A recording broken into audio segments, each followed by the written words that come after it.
Ready चलिए। नमस्कार। आज की पीसी में आप सभी का स्वागत है। हमारे साथ एमडी महमूद सर हैं, जो एडिशनल सेक्रेटरी भारत सरकार में हैं, डीजी इन। और मैं doctor Neeraj Khairwal, secretary coordination, government of Uttarakhand. आप सब अवगत हैं कि जो रेस्क्यू का काम चल रहा है, इसके अंदर कुछ हर्डल्स पहले आई थी, कुछ उसके बाद हर्डल्स हो रही हैं। लिए थोड़ा सा जरूरी है हर्डल करने के लिए। काम चल रहा है, दिन रात लोग देख रहे हैं, तो लोगों को नॉलेज होना कि पता चल जाएगा आपके माध्यम से क्या मुसीबतें आ रही हैं, क्या मुसीबतें ओवरकम की गई हैं। उसके लिए मैं चाहूँगा महमूद सर से, एमडी सर से, कि आपको तो जो स्ट्रक्चरल चीज़ें हैं उसके बारे में एक बार अवगत कराएंगे। सर बताना चाहेंगे सर? सर। हाँ, तो ये देखिए, ये जैसे गर्डर है, इसको लैटिस गर्डर रिब कहते हैं। तो ये गर्डर, ये अभी तो स्टॉकयार्ड में है। ये जब टनल में लगता है तो वो ऐसा होता है, और क्योंकि टनल में कोलैप्स हुआ था, ये मलबा के साथ ये भी मलबा में कहीं मिला हुआ था। और जो हम जब अपनी पाइप को हम आगे पुश कर रहे थे, तो ये लैटिस गर्डर रिब जो था वो पाइप के रास्ते पे हमें मिला, और इस वजह से पाइप और आगे हम पुश नहीं कर पाए। मशीन को हमारा रोकना पड़ा, जो ऑगर ड्रिलिंग मशीन है हमारा। और क्योंकि पाइप के अंदर ही होता है ऑगर ड्रिलिंग मशीन, तो हमें फिजिकली मैनुअली जाके चेक करना होता है। पूरी तरह से पाइप को रोकना पड़ा। Auger drilling machine bit by bit 8 उसके पीसेस हमने निकाले। उसके बाद पाइप के अंदर हमने बंदा भेजा, जिन्होंने मैनुअल उसको चेक इन किए। ये 22 तारीख की शाम रात की बात है। और हमने एक्सपर्ट्स बुलाए इसके लिए, और एक्सपर्ट्स जो है ट्रेंचलेस इंजीनियरिंग कंपनी के हैं, जो मशीन ही चलाते हैं, ऑगर ड्रिलिंग मशीन चलाते हैं। उनके खास जो बंदे हैं, जिनको ये एक्सपीरियंस है कि वो 40 मीटर और ज़्यादा भी अंदर जाकर ऐसे बड़े रेस्ट्रिक्टेड स्पेस में, आप समझ सकते हैं कि 900 की पाइप है और 45 मीटर बंदा कोई अंदर जा रहा है, और हाथ में उसके कटर है, गैस कटर है, ऑक्सीजन का मास्क पहना है उसने, और उसमें गर्मी बहुत होती है, ऑक्सीजन की कमी होती है। वहाँ जाकर इस गर्डर को उसने काटा है। काट के जो बाधाएं आई हमारे रास्ते पे, उसको उसने हटाया है। ये एक दिक्कत जो थी हमें, जो हमने 22 तारीख की पूरी रात, 23 के सवेरे हम इस प्रयास पे लगे रहे कि जल्द से जल्द हम दोबारा अपना ऑपरेशन फिर से स्टार्ट कर पाएं। ये करने के बाद फिर मैनुअल चेक होता है, फिर से वो सारी जो ऑगर ड्रिलिंग मशीन है वो फिर से वापस रीअसेंबल होता है, उसको हम पाइप के अंदर डालते हैं, और फिर पुश करने की हमने 23 तारीख को फिर हमने प्रयास शुरू किया। 23 तारीख को हमारी उम्मीद थी कि अब एक बाधा आई थी, हो सकता है और कोई अड़चन ना आए हमारे पास। लेकिन 23 को भी जब हमने और 1.8 मीटर्स और अंदर हम प्रवेश किया, पाइप अंदर गई, तो हमें एक और हर्डल मिला, एक और हमें हमारे रास्ते पे एक बाधा आई। वो था कि हमें 4 पोल पाइप मिला। फिर ये जब टनल के छत पे लगता है तो ऐसे दिखता है। ये पाइप्स हैं वो सरिये थे, ये होलो पाइप होते हैं लेकिन काफ़ी मजबूत पाइप्स हैं। ये छत के अंदर लगे होते हैं सर, ये वाला इसके बाद का जो मुड़ा हुआ है। और जब हम, ये तो बाद की तस्वीर है, वही प्रोसेस फिर से रिपीट करना पड़ा, जो मैंने आपको इतने डिटेल में भी समझाया। फिर से वो रुकावट आई, ऑगर मशीन को वापस पूरा लाना पड़ा, उसको डीकपलिंग हम कहते हैं, उसको डीकपल करना पड़ा। बंदों को हम अंदर भेजे, फिर से वही बड़ी बहादुरी से ये बंदे अंदर गए, जो मैंने बोला ट्रेंचलेस कंपनी के हैं। इनका नाम है प्रवीण और बलिंदर, जो पहली रात गए थे। दूसरी रात हमारे पास और ऐसे एक्सपर्ट टेक्नीशियंस आके पहुंच गए थे। हमने 23 के सवेरे और लोगों को बुला लिया था, क्या पता आगे और कोई बाधाएं आए। तो प्रवीण और बलविंदर के साथ हमारे साथ और भी इनके लड़के आए, उनका भी नाम मैं आपके साथ शेयर करूंगा। करीब 8-9 लोगों की टीम है, वो हम आपके साथ शेयर करेंगे। और ये लोग बड़ी बहादुरी से बिल्कुल फिर रात भर जाकर ये जो पाइप पाइप जो आप देखें जो छत पे ऐसा रहता है और लंबा सा ऐसे होके, और मलबा के साथ कोलैप्स के बाद ये मशीन में ये सामने ऑगर इसलिए चल नहीं पाया, तो वो ऑगर के जो ब्लेड्स हैं, वो ऑगर के ब्लेड्स के चारों तरफ ऐसे मुड़ गया, ऑगर के ब्लेड्स भी हमारे डैमेज हुए, और इसलिए हमें वापस ऑगर को वापस लाना पड़ा। ऑगर के ब्लेड्स को हमने रिपेयर किए हैं अभी। जो साफ सफाई करनी थी, ये बच्चे अंदर गए और इन्होंने क्लीन किया उधर का, साफ का कोई और गर्डर या कोई और इस तरह की मेटल ना हो, ये चेक किया, और अब वो वापस उस ऑगर को फिट कर रहे हैं। इस बीच हमने ये भी देखा कि ऑगर मशीन जिस प्लेटफॉर्म पे इंस्टॉल्ड है वो भी वीक हो रहा था, क्योंकि इतना प्रेशर, इतना टॉर्क बढ़ रहा था, क्योंकि अब डिस्टेंस भी ज्यादा हो रहा है, 45 मीटर से और हम आगे जाने की कोशिश कर रहे हैं। तो हमने इसी समय, ऐसा नहीं कि हमने कोई भी समय वेस्ट किया है, कोई भी समय बेकार में एक्स्ट्रा लिया है, वैसा नहीं हुआ है।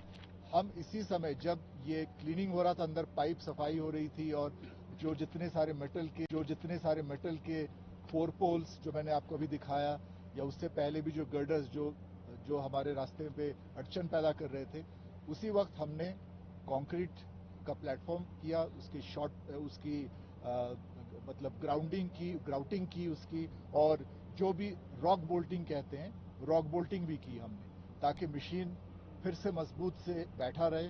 प्रॉपर उसका रॉक बोल्टिंग और ग्राउटिंग की वजह से हमने ज्यादा कंक्रीट डाला और मजबूत रहे। हमने ऑफकोर्स एक्सीलरेटिंग एजेंट डाला कि जल्द से जल्द कंक्रीट जम जाए, टाइम कोई वेस्ट ना हो। हम ये करके सारा फिर से सेट किया। अब ऑगर को हमने वापस रीअसेंबल कर लिया है। अब जैसे हम अभी आपको इसी प्रेस ब्रीफिंग में ये बताना चाहेंगे कि जब वेल्डिंग हो जाएगी, अब जो नई पाइप अब हम डालेंगे उसकी वेल्डिंग हो जाएगी, 2 घंटे लगते हैं उसमें वेल्डिंग के प्रोसेस में भी। आपको ये पहले भी मैंने समझाया है कि वेल्डिंग का प्रोसेस इतने बारीकी से हमें करना पड़ता है और इतने केयरफुली करना पड़ता है कि वेल्डिंग की जगह पाइप से भी मजबूत रहे। ये प्रयास रहता है हमारा। 2 घंटे बाद हम उम्मीद करते हैं वेल्डिंग हमारी पूरी हो और हम पाइप पुश करें, इस बार आगे पुश करें। इस बार कोई बाधाएं हमारे रास्ते पे ना आए, कोई अड़चन और ना आए, ऐसे हम प्रार्थना करते हैं। आप भी कीजिए हमारे साथ, ताकि हम तेजी से और आगे बढ़ें। अभी हम लोग कितने एक मीटर पर हैं?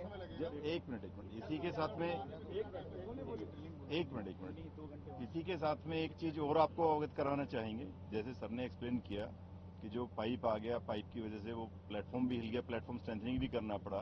तो कल शाम 4 बजे से लेकर के अभी तक जो काम चला वो प्लेटफॉर्म स्ट्रेंथनिंग का किया गया, क्योंकि प्लेटफॉर्म हिल गया था कि जैसे पाइप आ गए, पाइप को जब वापस खींचा गया तो वो जो उसका हमारा 800 mm का पाइप है, 800 mm का पाइप भी डैमेज हो गया। वो आगे से उसका मुंह पतला हो गया, जो सर ने कहा था ना, नैरोइंग हो गया था, उसका नैरोइंग हो गया था। तो इसी वजह से उस पाइप को आज जो हमारी टीम है, जो आपने बताया कि जो उनकी ट्रेंचलेस की टीम है, जो एक्सपर्ट बाहर से भी आए और जो 2 लोग यहाँ के थे, उन सब ने मिलके उस पाइप का 1.5 मीटर 1.2 प्लस मीटर, मतलब 1.2 मीटर के आसपास का हिस्सा उनको काटना पड़ा। जो पाइप हमने अंदर डाला हुआ था, जैसे कल 1.8 मीटर पहले चला गया था, उसके बाद 1.2 मीटर फिर गया था, तो जो 45+3 हो गया था, उसमें 1.2 मीटर का जो पार्ट था उसका क्योंकि नैरोइंग हो गया था, उसमें से आगे ओवर नहीं जा पाता, फिर सारा का सारा दिक्कत होता, तो उसको 1.2 मीटर काटा गया। उसकी पिक्चर्स भी आपके साथ शेयर की जा रही हैं, ये जैसे आप देखेंगे अभी आपको भेज दी गई हैं। तो ये इतना मोटा पाइप जो हमारे द्वारा स्वयं डाला गया था, आप सोचिए उसी को काटने में 7-8 घंटे लगे। क्योंकि आप लोगों को इसलिए अवगत कराना चाह रहे हैं कि लोगों में एक बेचैनी हो जाती है कि इतनी देर क्या हो रहा है, अगर मशीन खराब होगी। अगर मशीन खराब नहीं हुई है, अगर मशीन काम कर रही है, लेकिन ये अड़चने ऐसी हैं जिसका पता नहीं चलता। क्योंकि जब उन्होंने देखा कि पाइप पतला हो गया है तो पाइप को काटा जाना ज्यादा। एक्सपर्ट की टीम है, सब डिस्कस करते हैं, यहाँ इंजीनियरिंग एक्सपर्ट्स भी हैं, जियोलॉजिकल एक्सपर्ट्स भी हैं, यहाँ सारी के सारे उनके एक्सपर्ट्स के बाद में डिस्कशन के बाद में ये होगा कि इस पाइप को काट करके पुश किया जाएगा तो ज्यादा बेहतर है। इसी के साथ में एक स्पेशल एक टीम बुलाई गई जो एक होता है ground penetrating radar system, GPR की है, पार्सन्स करके एक है, उनकी कम्युनिकेशन टेक्नोलॉजी की स्पेशल टीम इमरजेंसी में बुलाई गई। उनमें भी एक लड़का जो कभी भारत भास्कर जो कभी इस तरह के मतलब नैरो स्पेस में नहीं गया होगा, उसको अंदर भेजा गया। वो 45 मीटर अंदर जा करके उसने 45 मिनट के अराउंड तकरीबन लगाए। उसने पूरा वीडियो बनाया, वीडियो के साथ में उसने अपना पूरा जो एक मशीन होती है वो लेकर के गए।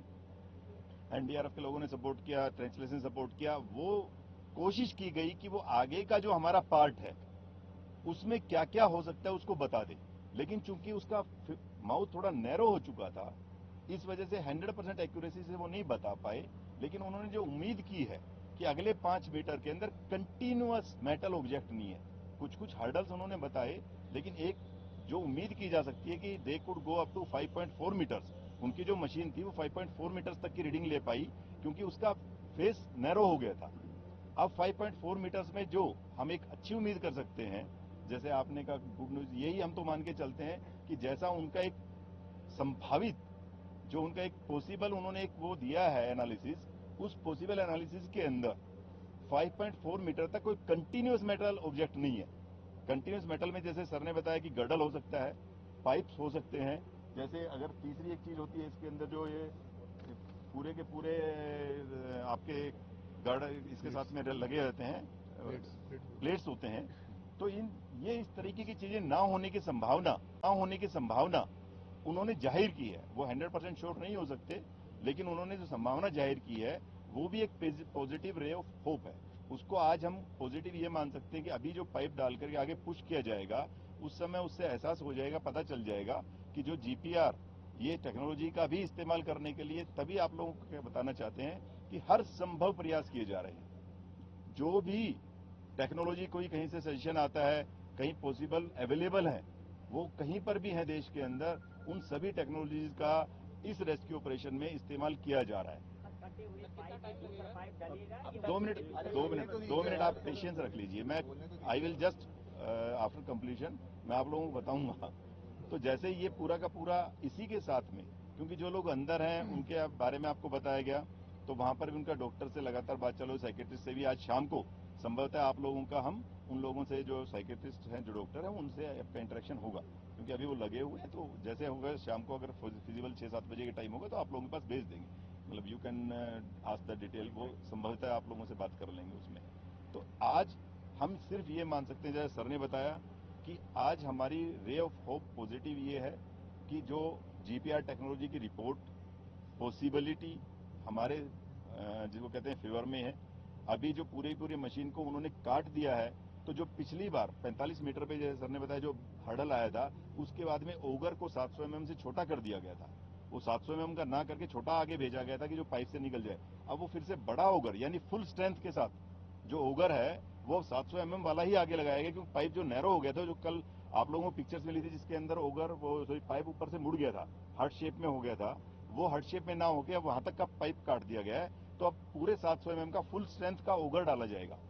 अब उससे संभवतः उम्मीद सबको है, सभी के सभी लोग यही सोच सकते हैं और यही कह सकते हैं कि सभी उनके लिए दुआएं करें, प्रे करें, तो हो सकता है जल्दी से जल्दी हम लोगों को सभी को कामयाबी मिले। ओगर अभी जैसे बताया सर ने कि अभी वेल्डिंग का काम चालू है। वेल्डिंग होने के बाद 1.5 से 2 घंटे में जो अब नेक्स्ट हो जाएगा, तो उससे 1.5-2 घंटे के बाद हमारा 1 घंटा क्रिटिकल रहेगा तकरीबन। तो उस समय हम संभवतः जो भी चीज है फिर उसके बाद में बताएंगे। अभी हम कितने मीटर पर है? अभी कितने मीटर पर है? क्योंकि कल आपने बताया था 46.8, अभी का क्या स्टेटस है? हाँ जी, ये वाला क्वेश्चन जैसे अभी आप लोगों को बताया गया था, कल 45 प्लस में 1.8 पे यहाँ पर आपको ब्रीफ किया गया था। उसके बाद दिल्ली से जो प्रेस ब्रीफिंग हुई थी उसके अंदर 1.2 मीटर उसके बाद जो पुश हुआ था, तो 45 प्लस 1.8 था। उसके बाद में 1.2 मीटर और पुश हुआ था, तो 48 आपका हो गया था। उसमें से कुछ पाइप हमारे को काटना पड़ा है, लेकिन संभवतः जहां तक पाइप जा चुका है वहां तक तो फटाफट चला जाएगा। और उसके आगे भी जो हमारी टीम है, जैसे सर ने बताया कि वो जाकर के मैनुअली चेक करते हैं, वहां पर पाइप भी काट के लाए हैं। वो जो टीम है उसने ना केवल पाइप हमारे वाला पाइप काटा है जो अंदर जा रहा है, जो दूसरे वर्टिकल पाइप्स आ जा रहे हैं जो आपके छत में लगे होते हैं, वो भी 2 पाइप काट करके वो टीम लाई है। इसीलिए कल से तकरीबन 15-16 घंटे जो काम चला है, पूरी रात भर चला है, और जो सुबह भी अब तक दोपहर लगी है, वो पाइप काट के, वो उन्होंने जो देखा उस पाइप को ऑलरेडी काट लाए। तो अगले मतलब जो अभी इमीडिएट कुछ तो जल्दी हो जाएगा, लेकिन उसके आगे की संभावना हम जीपीआर की जो रिपोर्ट है उसकी और बाकी सबकी जिसको कहते हैं कि पॉजिटिव होप के साथ में ये हम मान सकते हैं कि आगे सक्सेस मिलने की संभावना लगेगी। एक मिनट, जीपीआर की जो रिपोर्ट है सर, उसमें 5 मीटर आपको लग रहा है कि कोई ऑब्जेक्ट नहीं है। तो एक कंटिन्यूस हो पहले गया। मैडम हाँ को जी बोल दें। मैडम। मैडम आप क्या पूछ रही थी? Two more pipes are to be inserted because these pipes are of 6 meter length. So we'll need, with the first 6 meter length, we'll probably reach around 51, 52. And with the next 6 meter length, we hope to break through. This is our own estimation and understanding. These assessments are obviously based on certain realities, but they are all assumptions. So it's not to be taken exactly, but we hope to be there somewhere. Sir GPR वाली बात पूरी कर लेते हैं। GPR में जो आपने पाया कि 5 मीटर कोई ऐसा ऑब्जेक्ट नहीं मिलने वाला है, वो थोड़ा आसान रहेगा। क्या इसके बाद की जो लेंथ है, जो बचेगी लेंथ करीब करीब 6 मीटर की लेंथ अगर बचती है, तो क्या उस तकनीक का फिर से इस्तेमाल किया जाएगा जीपीआर का, या फिर उसके आगे फिर आप उसी आधार पे चलेंगे? आपका जो सवाल था बहुत सही सवाल है, क्योंकि अभी तो हम 5.4 मीटर एग्जैक्टली हम रीड कर पाए ये ग्राउंड पेनिट्रेटिंग रडार से। और जैसे मैंने बोला था, मैनुअली भी जो बंदा गया पाइप काटा, उसने वहां साफ सफाई की, उसने भी देखा हाथ डाल के मलबा में 1-1.25 मीटर तक हाथ शायद जा पाएगा, तो उसमें उसको और कोई नहीं मिले। जो एकाक उसको रॉड वगैरह मिला था वो निकाल के ले आए। तो हम ये उम्मीद करते हैं कि ये 5 मीटर हम जरा तेजी से आगे बढ़े। उसके बाद का उस कंडीशन देख के हम इट इज पॉसिबल कि हम ग्राउंड पेनिट्रेटिंग रडार का फिर से इस्तेमाल करें। लोगों के एक्सपीरियंस भी हैं और बहुत सारे दूसरे सेंस भी होता है, मशीन क्या फील कर रहा है, कितना प्रेशर पे है, कितना टॉर्क पे है, ये सब पैरामीटर्स देखते हुए हम आगे का डिसीजन लेंगे। इसमें जैसे सर ने कहा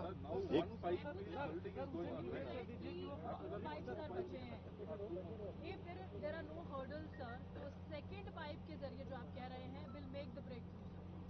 Let us all hope and pray, because as we have been doing for the last so many days, कि एक पाइप ये पहला निकल आए और सेकंड पाइप जो है हमारा जहां भी वो ब्रेक थ्रू लाए, दैट शुड बी इनफ, और हम अपने लोगों तक पहुंच पाए जल्द से जल्द।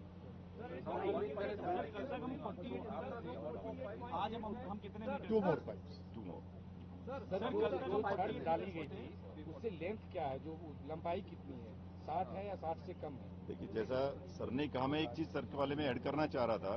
जो आप लोगों को बताया गया कि जीपीआर का प्रयोग दोबारा करने की शायद आवश्यकता ना पड़े, वो तब की बात है जब अगर हर्डल आता है और फिर सारा मशीन खोला जाता है, then it will be tried. Otherwise also आप समझ सकते हैं कि जो आखिरी का मलबा होता है वो जैसे धीरे धीरे आया है, तो उम्मीद है कि आखिरी का मलबा उसके ऊपर फोर्स कम होगा। भाई जैसे आखिरी का मलबा है उसके ऊपर जितना कम मटेरियल है, तो आखिरी में ये भी उम्मीद है कि मशीन इतनी पावरफुल है। अभी मशीन 100 से 125 टन के फोर्स पे काम करती है। जब बीच में जो प्लेटफॉर्म हिला उस समय वो तकरीबन 150 से 200 के ऊपर गई थी, तब हुआ था। और जब 45 मीटर पे हर्डल आई थी, जब वो लैटिस गर्डल पूरी आई थी, उस समय 300 टन तक की पावर उन्होंने अप्लाई की थी। फिर भी मशीन में 600 टन तक की पावर की ये मशीन है। आप समझ सकते हैं कि मशीन बहुत पावरफुल है। प्लेटफॉर्म भी स्ट्रेंथन कर दिया गया है, तो अगर जरूरत पड़ेगी तो अभी 100-125 से चल रहा है, तो पुश अगर होगा तो आगे आखिरी वाले में तो उम्मीद ये की जा सकती है कि जल्दी पुश भी हो सकता है। लेकिन ये सब प्रोबेबिलिटीज हैं, प्रिजम्पशंस हैं। जैसा सर ने कहा, let's hope and pray that we should do please. बाधाएं और अड़चनें कभी भी आ सकती हैं, लेकिन उम्मीद रखें। वही है जो कल था, उसमें बताया पाइप काटना पड़ा है कुछ। 46.8 मान सकते हैं, 46.8 हुआ है।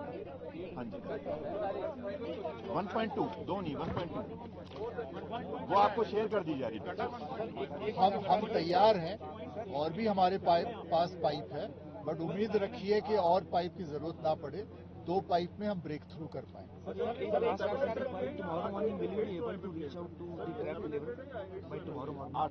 अगर साथ रहा सबका तो और जल्द भी हो सकता है। एक सर से एक बार 1 by 1 कर ले, पहले सर 1 by 1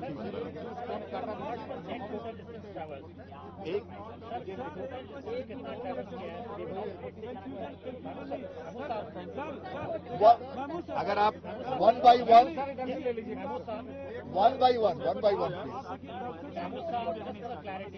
अब तक टोटल डिस्टेंस जो ट्रेवल्स किया है वो कितना है? 46 प्लस माइनस 46.8 जैसे नीरज जी ने बताया आपको कि हम 48 तक पहुंचे थे, लेकिन उसके बाद हमने 1.2 मीटर, क्योंकि उस आगे का हिस्सा बेंड हुआ था, तो हमने 1.2 मीटर काट के हटाया, तो वी आर बैक। तो हम अभी 46.8 पे हैं। शुक्रिया। फोटोज अभी भिजवाते हैं आपके मीडिया ग्रुप में, फोटो सारे आ जाएंगे। 3 घंटे आप बता रहे हैं, 3 घंटे